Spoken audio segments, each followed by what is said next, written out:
Assalamu alaikum everyone. Welcome to my another video. আমি ইমরান আছি আপনাদের সাথে ইউকে থেকে। আর আজকে আমি আপনাদের সাথে খুবই ইম্পর্টেন্ট কিছু ইনফরমেশন শেয়ার করব, যেটা হচ্ছে যে আসলে সৌদি আরব থেকে ইতালি যাওয়া পসিবল কিনা, বা সৌদি বা আলবেনিয়া বা মন্টিনিগ্রো ওইসব দেশ থেকে ইতালি যাওয়া আপনার আমার জন্য পসিবল কিনা, বা তুর্কি থেকে এইসব দেশ থেকে আমাদের ইতালি যাওয়া পসিবল কিনা। সো আসলেই কি পসিবল? আমরা অনেক ধরনের ভিডিও দেখি যে বৈধ বা অবৈধ পথে আমাদেরকে যাওয়া পসিবল কিনা। সো আমি আজকে আপনাদেরকে বাস্তব কিছু তথ্য এবং বাস্তবতা, যেটা বা একটা উদাহরণ দিব। আমার নিজের মানে আপন বড় ভাই, উনি সৌদি আরব থেকে ইতালি গেছে বাই রোড করে। সো কিভাবে গেছে, কত টাকা লাগছে, কোন কোন দেশে কয়দিন থাকতে হয়েছে, কি পরিস্থিতি দিয়ে যাইছে, সবগুলা ইনফরমেশন আজকে আপনাদের সাথে আমি শেয়ার করতে যাচ্ছি। সো এই ভিডিওটা আপনাদের জন্য খুবই ইম্পর্টেন্ট হবে, যারা এখন এইসব দেশগুলাতে মিডিল ইস্টের বিভিন্ন জায়গাতে আছেন, তারপর মন্টিনিগ্রো বা আলবেনিয়া এইসব দেশে আসেন বা গ্রিসে আসেন। সো এইখান থেকে আপনারা কিভাবে মুভ অন করবেন ইতালিতে। সো এই তথ্যটা আজকে আপনাদের সাথে শেয়ার করতে যাচ্ছি। সো সম্পূর্ণ ভিডিওটা দেখবেন, ভালো লাগলে সাবস্ক্রাইব করবেন ভিডিওটা। আপনি আমার চ্যানেলে নতুন হলে করবেন, আর যে কোনো ইনফরমেশনে আমার ফেসবুক পেজে নক দিতে পারেন। সো সো আমার সৌদি আরব থেকে আপনারা ইতালি যেতে পারবেন। সো আসলে কিভাবে যাবেন, কেমনে যাবেন? সৌদি আরব থেকে আসলে সরাসরি বাই রোড করে আপনাদের ইতালিতে যাওয়ার কোনো সিস্টেম নাই। মানে সরাসরি সৌদি থেকে বাই রোডে, মানে সৌদি থেকে সরাসরি যাওয়ার কোনো সিস্টেম নাই। আপনাকে যেতে হবে সৌদি থেকে। যদি আপনি অবৈধ পথে অর্থাৎ বাই রোড করে যদি যেতে চান, তাহলে আপনাকে কয়েকটা দেশ পাড়ি দিয়ে তারপর যেতে হবে, অনেকগুলা দেশ। সো আপনারা যারা বৈধভাবে যেতে চান, তারা সৌদি আরব থেকে ভিজিট ভিসা নিয়ে যেতে পারবেন, অথবা সৌদি থেকে ক্রোয়েশিয়া হয়ে, মানে ক্রোয়েশিয়াতে ওয়ার্ক ভিসা নিয়ে তারপর ইতালি ঢুকতে পারবেন। কিন্তু যারা এই ভিজিট ভিসা বা এই বৈধভাবে ঢুকতে পারবেন না, তারা কিভাবে যাবেন? আপনাদের প্রথম করতে হবে কি, আপনাদেরকে প্রথমে যেটা আমি সম্পূর্ণটা বলছি বাস্তবতা থেকে, মানে বাস্তব প্রমাণ থেকে, এবং উদাহরণটা দিচ্ছি আমার নিজের ভাই। আমাদের ভাই যখন সৌদি আরবে ছিলেন, সো এখানে তখন তেমন একটা জব ভালো ছিল না, বেতন স্যালারি এসবগুলো আসলে একেবারেই ভালো ছিল না। সো তখন কি করছেন, তুর্কিতে আমার ভাইকে পাঠানো হয়েছে। যেমন 4 লাখ টাকা খরচ করে কাজের ভিসাতে তুর্কিতে পাঠানো হয়েছে। সো তুর্কিতে যাওয়ার পর, সৌদি আরব থেকে আমার ভাই তুর্কিতে গেছেন। তুর্কিতে যাওয়ার পর কি করা হয়েছে, তুর্কিতে কয়েকদিন ভাই থাকছেন। ওইখান থেকে থাকার পর তুর্কি থেকে দালাল ধরে প্রায় 2-3 মাস, 2 মাস 1 মাস মানে তুর্কিতে থাকছেন। তারপর তুর্কি থেকে দালাল ধরে একটা নদী পাড়ি দিয়ে বাই গ্রিসে ঢুকছে। সো এইটা হচ্ছে যে প্রথমে আপনাকে সৌদি থেকে তুর্কি যেতে হবে। এখন আপনি তুর্কিতে ভিজিট ভিসা অথবা ওয়ার্ক ভিসা নিয়ে আপনি সৌদি থেকে যেতে পারবেন ভেরি ইজিলি।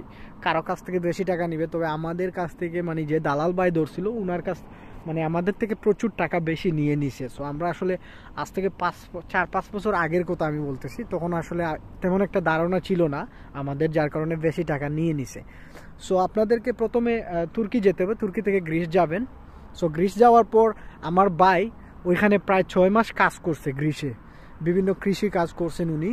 আপনারাও যারা তুর্কি থেকে গ্রিস যাবেন, আপনারা চাইলে কাজ করতে পারবেন। 6 মাস উনি কাজ করছে। 6 মাস কাজ করার পর ওখানে কিছু টাকা পয়সা জমাইছে। জমানোর পর আমাদের ভাই যে উনি কাজ করছে বিভিন্ন কৃষি কাজ বা বিভিন্ন জায়গাতে, রেস্টুরেন্টেও কয়েকদিন কাজ করছিল। কাজ করার পর গ্রিসে বিভিন্ন প্রচুর মানুষ কিন্তু একটা সময় গ্রিসে কিন্তু অনেক টাকা পয়সাও মায়ের গেছে, মেরে দিয়েছে দালাল, বা অনেক কষ্টে ছিল মানুষ গ্রিসের মধ্যে। সো তখন গ্রিস থেকে 6-7 মাস থাকার পর একটা দালাল ধরে আমার ভাই গ্রিস থেকে দালাল ধরে আলবেনিয়া গেছে। অর্থাৎ গ্রিস থেকে দালাল ধরা হয়েছে, আপনাকে গ্রিস থেকে দালাল ধরতে হবে। আর দালাল ধরে আপনাকে বসনিয়া পর্যন্ত কন্ট্রাক্ট করতে হবে, অথবা ক্রোয়েশিয়া পর্যন্ত কন্ট্রাক্ট করতে হবে, অথবা আপনাকে মানে গ্রিস থেকে সরাসরি ইতালি পর্যন্ত। তবে আসলে ম্যাক্সিমাম এক একটা দালাল এক এক রকমের হয়। কেউ আবার এক এক দেশের কন্ট্রাক্ট করে, যেমন একটা দালাল আপনি গ্রিসে ধরছেন, ও বলবে যে আপনাকে আলবেনিয়া বর্ডার ক্রস করে দিবে। আরেকটা দালাল আপনি যদি ধরেন, কেউ বলবে যে আপনাকে বসনিয়া পর্যন্ত নিয়ে দিবে, কেউ বলবে যে আপনাকে ক্রোয়েশিয়া পর্যন্ত নিবে, কেউ বলবে ইতালি পর্যন্ত।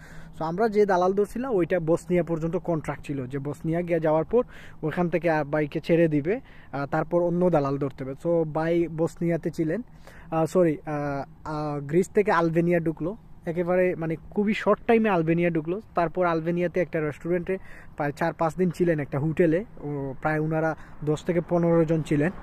সো আপনাকে হোটেলে থাকতে হবে, আপনার সাথে কিছু টাকা পয়সাও থাকতে হবে, যদি টাকা পয়সা না থাকে তাহলে হবে না। সো আপনাকে হোটেলে থাকতে হবে। সো হোটেলে থাকছে, আলবেনিয়া থাকার পর 4-5 দিন পর দালাল আরেকটা ধরে ওই মানে আরেকটা দালাল আলবেনিয়াতে আসে। সো ওই দালাল ওইটাকে কন্ট্রাক্ট করে তারপর আপনাদের মানে ওইভাবে নিয়ে যাবে। যেমন আলবেনিয়াতে থাকার পর তারপর মন্টিনিগ্রো ঢুকায়, আলবেনিয়া থেকে মন্টিনিগ্রো যেতে হবে আপনাকে। সো মন্টিনিগ্রো একটা ছোট্ট দেশ। আর মন্টিনিগ্রো থেকে তারপরে আপনাদের মন্টিনিগ্রো যাবেন, ওইখানে আরও 4-5 দিন আমার ভাই থাকছে। তো আপনারাও যদি যান এইভাবে থাকবেন। থাকার পর মন্টিনিগ্রো থেকে আপনাদেরকে মন্টিনিগ্রো থেকে বসনিয়া নেওয়া হবে। সো বসনিয়া নেওয়া হবে। তো বসনিয়া হচ্ছে গিয়ে আগে একটা সময় ছিল বসনিয়া খুবই একটা হট জোন ছিল, মানে বাই রোডের জন্য, বাংলাদেশি মানুষের জন্য। তো যারাই বসনিয়া চলে গেছিলো, বসনিয়াতে অনেক কষ্ট করছে মানুষ। আর যখন খুব একটা আপনারা চারদিকে কিছু ফেসবুক, ইউটিউব সব জায়গাতে কিন্তু বড় বড় নিউজ দেখছেন যে বসনিয়াতে মানুষ জঙ্গলে থাকতেছে, আইসের মধ্যে থাকতেছে, অনেক মানুষ মারা যাচ্ছে। ওই সময়টাই আমার ভাই ওইখানে ছিলেন, ওইসব মানে বসনিয়ার জঙ্গলে। সো অনেক কষ্ট হয়েছে ভাইয়ের। সো মানে অনেক কষ্ট করে উনি বসনিয়াতে, যেমন আলবেনিয়া থেকে বাইকে পাঠানো হয়েছে মন্টিনিগ্রো থেকে বসনিয়া। সো বসনিয়া যাওয়ার পর ওইখানে প্রায় 1 মাসের মতো মানে জঙ্গলের মধ্যে ছিলেন তারা, তাঁবু দিয়ে, মানে জঙ্গলের মধ্যে খাওয়া দাওয়া খুবই কষ্ট হয়েছে। তো ওইখানেও দেশ থেকে টাকা পয়সা নেওয়া যেত।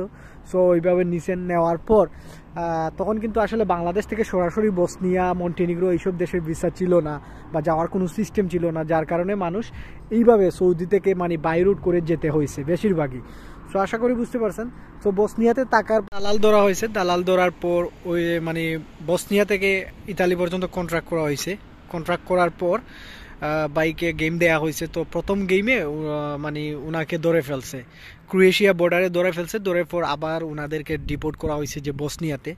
সো আবার 1 মাস উনি থাকছেন ওইখানে। থাকার পর বা এইভাবে আপনারা যারাই যাবেন এইভাবে থাকতে হবে।